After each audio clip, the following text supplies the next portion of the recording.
नमस्कार दोस्तों, आप सभी का बहुत बहुत स्वागत है रोथिन्स अकाउंटेंसी क्लासेस पर।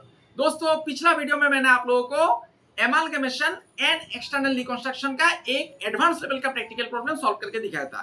तो आज भी मैं आप लोगों को एमालगमेशन का ही एक प्रैक्टिकल प्रॉब्लम सॉल्व करके दिखाऊंगा, क्योंकि ये चैप्टर बहुत ही जरूरी चैप्टर है और परीक्षा के दृष्टिकोण से अगर देखा जाए तो इससे एक क्वेश्चन पूछा ही जाता है। इसीलिए मुझे लगा कि और एक प्रैक्टिकल प्रॉब्लम ट्रांसफर का किताब में आप लोगों को सॉल्व करके दिखाना चाहिए। तो आज का विषय यही रहेगा, आप लोग वीडियो में बने रहिए अंत तक। प्रैक्टिकल प्रॉब्लम कैसे सॉल्व किया जाता है एमालगमेशन का, ये आप लोग आसानी से सीख जाएंगे। आगे बढ़ने से पहले दोस्तों, मेरा आप सभी से एक छोटा सा निवेदन है, अगर अभी तक आप लोगों ने मेरे चैनल को सब्सक्राइब नहीं किया है तो चैनल को सब्सक्राइब जरूर कर लीजिएगा और साथ में जो बेल आइकन दिखाई दे रहा है उसे दबाना मत भूलिएगा, ताकि हर एक वीडियो का नोटिफिकेशन आप लोगों को मिलता रहे। वीडियो अगर अच्छा लगा तो इसे एक लाइक भी कीजिएगा, अपने दोस्तों को भी शेयर भी कीजिएगा और कमेंट करना मत भूलिएगा। दोस्तों, मैंने एमालगमेशन एंड एक्सटर्नल रिकंस्ट्रक्शन के ऊपर ऑलरेडी 3 वीडियो बना दिया है। मेरा चैनल पे प्लेलिस्ट बना हुआ है एडवांस फाइनेंशियल अकाउंटिंग और कॉर्पोरेट अकाउंटिंग बोल के। तो मेरा आप सभी से अनुरोध है, तीनों वीडियो आप लोग देख लीजिएगा। पहला वीडियो पूरा इंट्रोडक्टरी पार्ट है, सेकेंड वीडियो से मैंने प्रैक्टिकल प्रॉब्लम सॉल्व करके दिखाया है। तो आप लोग तीनों वीडियो देख लीजिएगा, उसका लिंक भी मैं नीचे डिस्क्रिप्शन बॉक्स में दे दूंगा। आप लोग मुझे इंस्टाग्राम और फेसबुक में भी फॉलो कर सकते हैं। मेरा इंस्टाग्राम और फेसबुक पेज का जो लिंक है मेरा चैनल पे दिया हुआ है और आप लोगों की सुविधा के लिए मैं वीडियो का डिस्क्रिप्शन बॉक्स में भी दे दूंगा। तो चलिए दोस्तों, विलंब ना करते हुए सीधा विषय की तरफ आगे बढ़ते हैं। तो अभी मैं एक प्रैक्टिकल प्रॉब्लम आप लोगों को सॉल्व करके दिखाऊंगा। आप लोग ध्यान दीजिएगा कॉपी की तरफ। आसान क्वेश्चन रहेगा, लेकिन इसमें भी मैं परचेस कंसीडरेशन निकालूंगा, फिर जर्नल एंट्रीज पास करूंगा और उसके बाद एमालगमेटेड बैलेंस शीट बनाऊंगा। ठीक है, तो कैमरा को मैं आग्रह करता हूं कॉपी की तरफ फोकस करने के लिए। तो देखिए दोस्तों, आप लोगों को समझाने के लिए मैंने क्वेश्चन लिख लिया है। इस क्वेश्चन का आप लोग स्क्रीनशॉट ले लीजिए। ठीक है, तो मैं क्वेश्चन थोड़ा समझा देता हूं, तो कैमरा को बोलूंगा थोड़ा सामने करने के लिए। ठीक है, देखिए, following are the liabilities and assets of A limited and B limited as at 31 March 2017। ठीक है, ए लिमिटेड और बी लिमिटेड का एक बैलेंस शीट दिया हुआ है, ये है बैलेंस शीट। ठीक है ना, अभी देखिए क्या बोल रहा है नीचे, on 1 April 2017 A takes over B limited on the following terms. A ने बी को ले लिया, मतलब ए ने बी को खरीद लिया, तो ए हो गया ट्रांसफरी कंपनी, बी हो गया ट्रांसफर कंपनी, जो कि मैंने आप लोगों को ऑलरेडी बताया है, तीनों वीडियो में मैंने बताया था। वो तीनों वीडियो आप लोग देख लीजिएगा। ठीक है, तो अभी देखिए, ए लिमिटेड बी लिमिटेड को खरीदेगा। ठीक है ना, तो बी लिमिटेड को तो कुछ देना पड़ेगा, उसको कहा जाता है परचेस कंसिडरेशन। अभी परचेस कंसिडरेशन का अगर अमाउंट दिया हुआ है क्वेश्चन में तो उसे लमसम कहा जाता है, और अगर अमाउंट नहीं दिया हुआ है, अमाउंट निकालने के लिए कोई टेक्निक दिया गया है तो उसे नेट पेमेंट मेथड बोला जाता है। और अगर टेक्निक भी नहीं है, अमाउंट भी नहीं है, तब आपको खुद से निकालना पड़ेगा। उसके लिए हम लोग नेट एसेट्स मेथड अप्लाई करते हैं। वो मैंने सेकंड वीडियो और मेरा तीसरा वीडियो में आप लोगों को सिखाया है। तो यहाँ पर देखिए फॉलोइंग टर्म्स, यहाँ पर नेट पेमेंट मेथड है, बोल दिया गया है कितना पैसा देना पड़ेगा। A limited will issue 10,50,000 equity shares of 10 each at par to the equity share holders of B limited. A limited क्या करेगा, 10,50,000 इक्विटी शेयर इशू कर देगा, 10 रुपया करके। ठीक है ना, किसको, बी को। तो ये परचेस कंसिडरेशन का एक मतलब पार्ट है। A limited will issue 33,000 12% preference shares of ₹100 each at par to the equity preference share holders of B limited. B limited को 33,000 प्रीफरेंस शेयर भी दे देगा, कितना करके, 100 रुपया करके। तो ये भी परचेस कंसिडरेशन का एक हिस्सा है। तो ये दोनों परचेस कंसिडरेशन का जो टोटल अमाउंट आएगा यहाँ से आएगा। ठीक है, उसके बाद देखिए क्या बोल रहा है, debentures of B limited will be converted into equal number of 14% debentures in the same denomination। तो डिवेंचर दोस्तों परचेस कंसिडरेशन में नहीं आता है, लेकिन यहाँ में बोल रहा है कि डिवेंचर, जो ये डिवेंचर है ना 13% डिवेंचर बी लिमिटेड का 750, ये सेम रहेगा, सेम डिनोमिनेशन रहेगा, सेम डिनोमिनेशन, लेकिन इसका परसेंटेज इंटरेस्ट रेट 13% है, अभी 14% हो जाएगा, बस इतना ही अंतर है। उसके बाद बोल रहा है make journal entries in the books of A limited. Journal entry पास करने दिया है ए लिमिटेड का किताब में। Also show the balance sheet of A limited assuming यहाँ पर देखिए कौन सा नेचर में एमालगमेशन हो रहा है। एमालगमेशन 2 नेचर में होता है, in the nature of merger और in the nature of purchase. तो यहाँ पर बोल रहा है assuming amalgamation in the nature of is done in the nature of merger. तो आपको मर्जर नेचर में जर्नल एंट्री पास करना है, उसके बाद बैलेंस शीट बनाना है। तो पहले आपको क्या करना है, परचेस कंसिडरेशन निकालना पड़ेगा। तो यहाँ पर ही कर देता हूँ, ध्यान दीजिए, calculation of purchase consideration, calculation of purchase consideration. ठीक है, ध्यान दीजिए कॉपी की तरफ। बहुत आसान चैप्टर है, लेकिन प्रैक्टिस चाहिए। प्रैक्टिस नहीं करेंगे तो इस चैप्टर को आप लोग नहीं सीख पाएंगे। और परीक्षा के दृष्टिकोण से ये चैप्टर बहुत इंपॉर्टेंट है, हर एक कॉमर्स का अंडर ग्रेजुएट कोर्सेज के लिए और प्रोफेशनल कोर्सेज के लिए ये चैप्टर रहता ही है, एमालगमेशन एंड एक्सटर्नल रिकंस्ट्रक्शन। तो देखिए पहले क्या देगा, इक्विटी शेयर कैपिटल, ठीक है ना, 10,50,000 इक्विटी शेयर देगा 10 रुपया करके। यहाँ पर लिख दीजिए equity share capital, equity share capital इतना लिख दीजिए, हो गया, ठीक है। तो 10,50,000 इंटू कितना करके, 10 रुपया करके, ठीक है ना, 10 रुपया करके। तो ये हो जाएगा दोस्तों 105 लाख, मतलब 1,05,00,000, 1,05,00,000 हो गया, ठीक है। उसके बाद क्या देगा, 33,000 प्रीफरेंस शेयर देगा, 12% इसका डिविडेंड रेट है, ठीक है ना। 33,000 प्रीफरेंस शेयर देगा, 12% प्रीफरेंस शेयर है, सॉरी प्रीफरेंस डिविडेंड रेट है 100 रुपया करके। तो यहाँ पर लिख दीजिए 12% preference share capital, share capital 33,000 into 100, ये हो गया 33 लाख, हो गया। चलिए ये हो गया 138 लाख, मतलब 1,38,00,000 रुपया, ये परचेस कंसिडरेशन है। इसका स्क्रीनशॉट ले लीजिए। अभी मैं जर्नल एंट्रीज पास करूंगा, ठीक है, मैं पेज को पलट देता हूँ, जर्नल एंट्रीज पास करूंगा। तो चलिए दोस्तों अभी जर्नल एंट्रीज बनाते हैं, तो मैं पेज को पलट लेता हूँ, ठीक है। पेज को मैंने पलट लिया, मैं कैमरा को बोलूँगा थोड़ा आगे सामने करने के लिए, हाँ। तो journal entries in the books of, या मैं डेट कॉलम नहीं है तो डेट कॉलम को मैं स्किप करूँगा, ठीक है ना। Journal entries in the books of, थोड़ा साउंड में दिक्कत आ सकता है दोस्तों, क्योंकि मेरा घर एकदम रास्ते का बगल में ही है। मैंने कई सारा वीडियो में आप लोगों को बताया था, तो गाड़ी बाइक स्कूटी ये सब आता जाता रहता है, लेकिन फिर भी मुझे वीडियो तो बनाना ही है आप लोगों के लिए, तो इसके लिए मैं माफ़ी चाहता हूँ, ठीक है। तो मैं यहाँ पर देखिए कलम से लाइन खींच रहा हूँ, आप लोग परीक्षा में स्केल और पेंसिल से लाइन खींचिएगा, ठीक है। पेंसिल और स्केल दोनों का इस्तेमाल कीजिएगा, जिससे कि आप लोगों का कॉपी का इंप्रेशन अच्छा रहे और एग्जामिनर आप लोगों को फुल मार्क्स अवार्ड करे। जितना साफ सुथरा आप कॉपी रखेंगे, जितना अच्छा आपका हैंडराइटिंग होगा, जितना स्पष्टता से आप लोग लिखेंगे, उतना ही अच्छा मार्क्स आप लोग कैरी कर पाएंगे, ठीक है। फुल मार्क्स कैरी करना है दोस्तों, एकदम शपथ ले लीजिए लगने से कि मुझे फुल मार्क्स चाहिए। तो डेबिट में देखिए, मैं एक बार बैलेंस शीट दिखा देता हूँ। देखिए यहाँ पर 3 जीरो कॉमन लिया गया है, 3 जीरो कॉमन है, देखिए, ठीक है ना, 3 जीरो कॉमन है, तो मैं 3 जीरो को कॉमन ले लूँगा, ठीक है। यहाँ पर देखिए रुपीस 3 जीरो मैंने कॉमन ले लिया, क्रेडिट में भी 3 जीरो कॉमन ले लेता हूँ, क्योंकि इतना सारा अमाउंट, इतना बड़ा बड़ा अमाउंट नहीं लिखना है, तो 3 जीरो कॉमन ले लेता हूँ। तो देखिए पहला एंट्री क्या होता है, मार्जिन नेचर में या फिर परचेस नेचर में, business purchase account debit to liquidators of transfer company. अभी ट्रांसफर कंपनी कौन था यहाँ पर, ट्रांसफर कंपनी है यहाँ पर बी लिमिटेड, ठीक है ना। Business purchase account debit, purchase account debit to liquidators of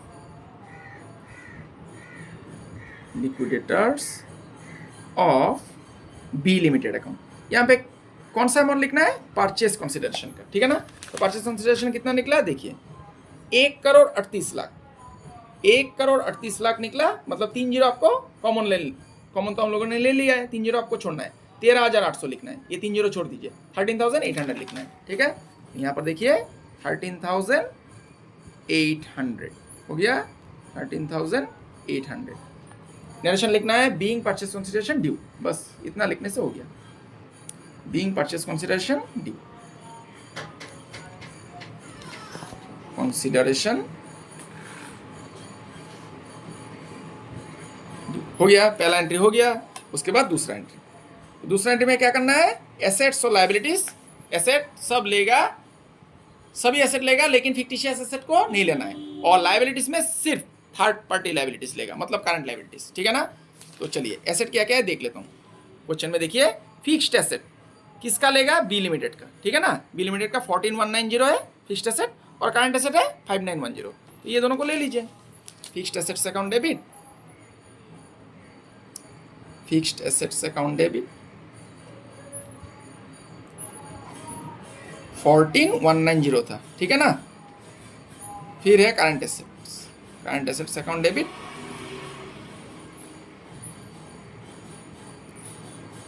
5910 हो गया दोस्तों। उसके बाद करंट लायबिलिटीज देखना है। देखिए करंट लायबिलिटीज मतलब first party liability, sorry third party. First party होता है share capital, equity share, preference share, ये सब first party. General reserve, statutory reserve, surplus, ये सब क्या हो जाता है सेकंड पार्टी। ये 13% डिवेंचर ये भी आएगा, क्योंकि यहाँ पर बोल रहे हैं 13% डिवेंचर कन्वर्ट हो जाएगा 14% डिवेंचर में, तो इसको लेना है, ठीक है ना। नहीं तो ये लॉन्ग टर्म लायबिलिटी होता है, यहाँ पर लेना है। तो 14% डिवेंचर लिखेंगे हम लोग 750, और करंट लायबिलिटीज कितना है 2970, ठीक है। इसको लिखना है 14% डिवेंचर्स अकाउंट, 14% डिवेंचर्स अकाउंट 750, जितना था उतना लिखना है। टू करंट लायबिलिटीज कितना था, दोबारा एक बार दिखा देता हूँ, रुकिए। टू करंट लायबिलिटीज पहले लिख लेता हूँ।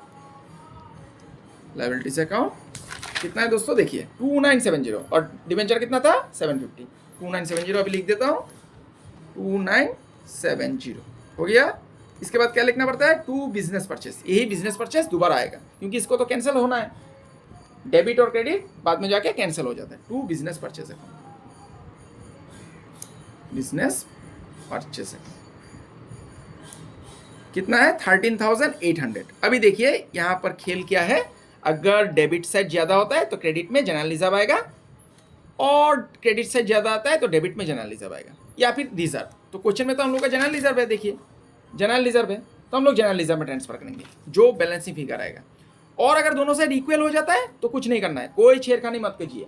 अगर दोनों साइड इक्वल हो गया, इस साइड में जितना आया इस साइड में भी उतना आया, तो कोई छेड़खानी मत कीजिए, कुछ मत लिखिए।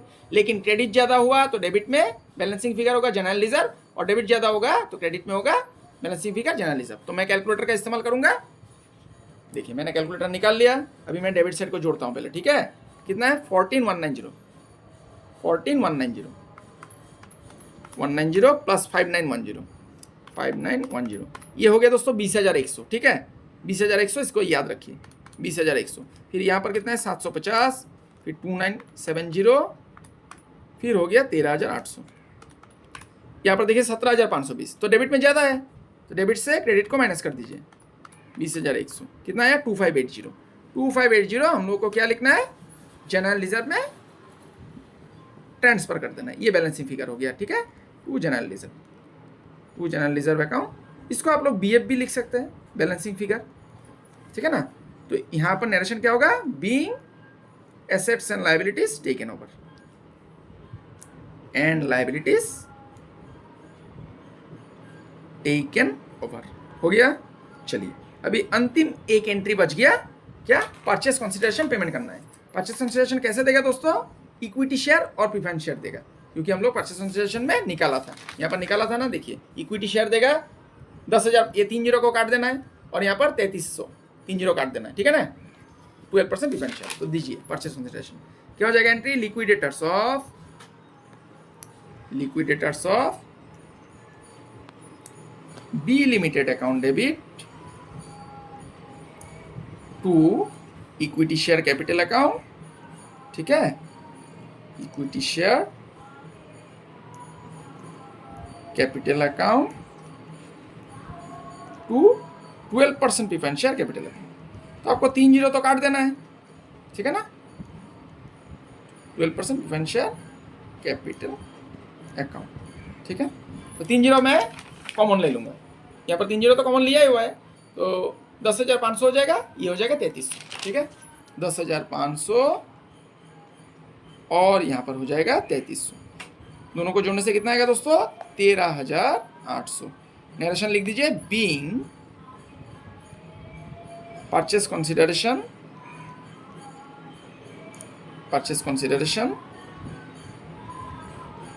paid by issuing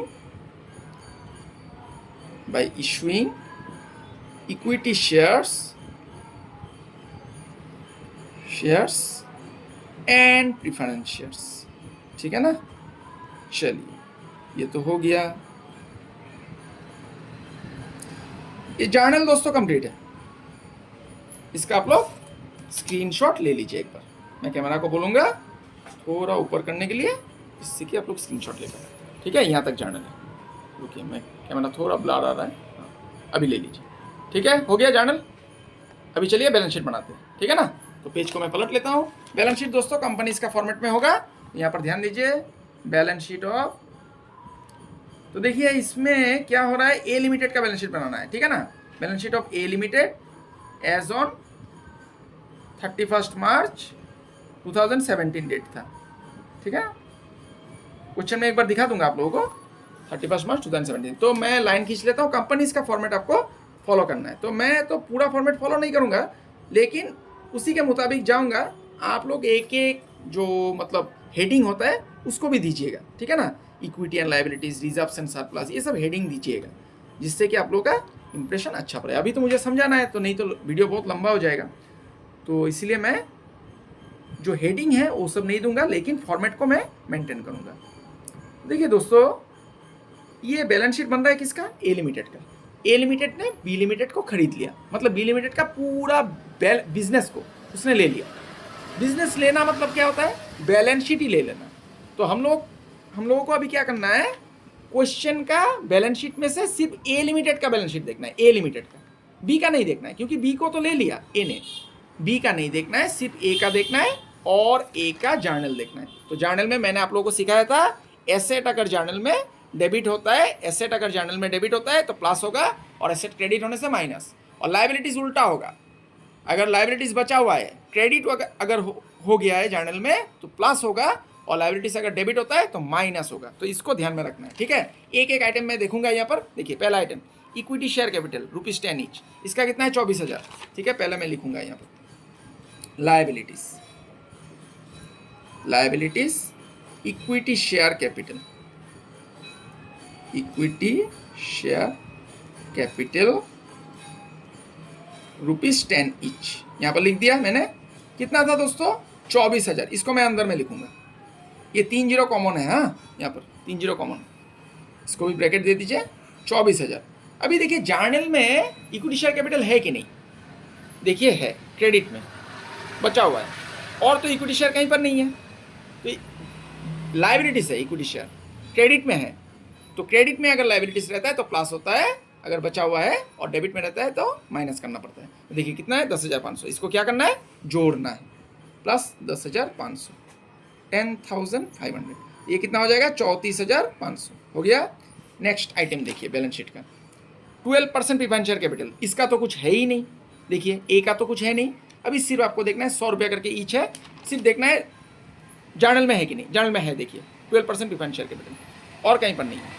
ठीक है ना, इसको भी लिख दीजिए, 12% प्रीफरेंस शेयर कैपिटल ₹100 ईच। इसका कितना अमाउंट था दोस्तों, 3300। ठीक है, 3300, इसको लिख दीजिए। चलिए उसके बाद देखिए क्या है, जनरल रिजर्व, इसका है 13,830, इसको पहले लिखिए। बी का कुछ नहीं देखना है, ठीक है ना। General reserve 13,830। अभी जर्नल में देखिए कोई जनरल रिजर्व है कि नहीं। देखिए यहाँ पर बैलेंसिंग फिगर निकला है 2580, क्रेडिट में बचा हुआ है, तो इसको प्लस करना है 2580। तो मैं कैलकुलेटर का इस्तेमाल कर लूँगा। ठीक है, दोनों को जोड़ देता हूँ, 2580 प्लस 13,830, दोनों मिला के 16,410 हो गया। अभी देखिए उसके बाद क्या है, स्टैट्यूटरी रिजर्व 1170, इसका तो आएगा ही, और यहाँ पर स्टैट्यूटरी रिजर्व है कि नहीं, देखिए कहीं पर नहीं है, तो छोड़ दीजिए, कुछ नहीं लिखना है, सिर्फ 1170 लिख के रख दीजिए, स्टैट्यूटरी रिजर्व। ठीक है, 1170, 1170 हो गया। उसके बाद सरप्लस 1689 है, और जर्नल में देखिए कहीं पर है क्या, सरप्लस नहीं है, जर्नल में कहीं पर नहीं है, तो सिर्फ 1689 लिख दीजिए, सरप्लस अकाउंट 1689 हो गया दोस्तों। चलिए 13% डिवेंचर, इसका तो ए का तो है ही नहीं, बी का था, इसको मेंटेन करेगा। यहाँ पर हम लोगों ने लिखा है, देखिए जर्नल में लिखा है 14% डिवेंचर, कितना 750, इसको लिख दीजिए 14% डिवेंचर्स। ठीक है ना, 750 हो गया। और एक आइटम है करंट लायबिलिटीज 4311, 4311, ठीक है, 4311 है ए का, और यहाँ पर देखिए है कि नहीं, यहाँ पर भी है 2970, तो दोनों को जोड़ना है। Current liabilities